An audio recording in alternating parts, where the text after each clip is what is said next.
Has English football lost its zing? Has it fizzled out? Is the hoopla not just justified anymore?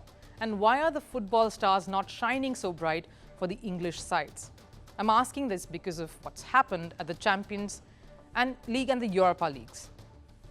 There was exciting encounters, yes, across both tournaments, but despite having three of the best English clubs in both the leagues, none of them really made it to the semi-finals. Manchester City and Arsenal got knocked out of the Champions League. Then Liverpool lost to Atalanta 3-1 in the Europa League quarterfinals. That ended England's slender presence in the leagues, apart from, of course, Aston Villa in the Conference League. But when you talk about European football competitions, you primarily speak of the Champions League and the Europa League. And so England's absence from both these tournaments is in fact quite the shocker. And adding insult to injury is the dominance of Germany in both the leagues. In Europa League, Bayer Leverkusen is one of the top 4 teams vying for glory. And then, of course, there are 2 Italian clubs in AS Roma and Atalanta. And France's only Champions League winners, Marseille, are carrying the French hope in Europa League. Over in the Champions League, Germany has its mark here too. The regulars Bayern Munich are there, but alongside them is Dortmund, a Spanish representation in Real Madrid, and France's biggest hope, Paris Saint-Germain. England fans and media have been quite vocal about England's dominance in football. They do not just brag about the Premier League, they look down upon other leagues too. They call the German league, the French league and the Italian leagues as the farmers' league, terming the Spanish league as a lackluster affair, citing lack of competition in these leagues as the main reason. But numbers defy this very baseless propping up of the English clubs over and above the rest. Sure, England are second there in the list of most Champions League titles ever, but Spain still has the most, and Italy and Germany not too far behind. You see a similar and more closely fought contest, in fact, between these countries when it comes to the Europa League. The numbers are much more telling here.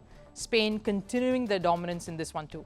And despite the failures, those involved in English football cannot accept the losses, can't come to terms with it just yet. So it would seem, as former Liverpool player Jamie Carragher said after Real Madrid beat Manchester City, claiming that Champions League winners aren't the best team in Europe. The team that wins the Champions League isn't necessarily Europe's best team. Real Madrid's last shot on target was in the 12th minute. Anybody watching this game without knowing the names of the teams would say it's an absolute mismatch and Madrid is the luckiest team to go through.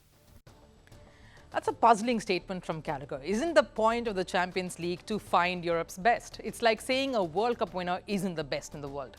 I agree, Real Madrid weren't that clinical in their quarterfinal, but they did come out on top after facing off not once, but twice against a quality side in Manchester City. So I'm going to give you another picture to further support what I'm trying to say here. Let's look at the last 15 years in Europe. I'll explain why we're showing you these numbers. England have only won Champions League 4 times, while Spain leads the charge here. Germany and Italy coming in here too. England have won the Europa League only twice in the same span, while Spain have been the clear champions by a mile. Why 15 years, you ask? This is when all the cash spending happened. England splurging on the players, no holds barred, and the spending has been unchecked in the last 5 years in particular. Clubs like Manchester City have spent more than $800 million, whereas Manchester United have shelled out €840 million. No one can quite beat Chelsea in this department. They've invested more than $1.31 billion on their team. So clearly, despite spending so much, the clubs don't seem to have an equal share of success, at least the kind of success to justify this sort of expenditure. Manchester United, the biggest defaulter here. At least Chelsea and City had Champions League success to show for that kind of money, but United have continually disappointed over the last 3 years and counting. So clearly, something's amiss. English clubs may be attracting the best of players, and they may be bringing the best of talents and doling out the wads of cash, but the results don't quite match up. Maybe somewhere the issue is they are looking to buy talents and not really grooming them, bringing in a star instead of creating one. German clubs and Spanish clubs, who England call farmer leagues, have a deep-rooted system in place who prioritize in developing talent amongst their academy players. Pedri in Barcelona, Jamal Musiala in Bayern Munich, Kylian Mbappe in PSG, Gavi in Barcelona, and many more. So the irony is catching up with the English football clubs.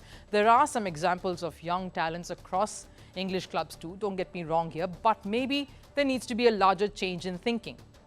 It isn't only about strategizing on the pitch, but evaluating a plan of it, and that's just as critical.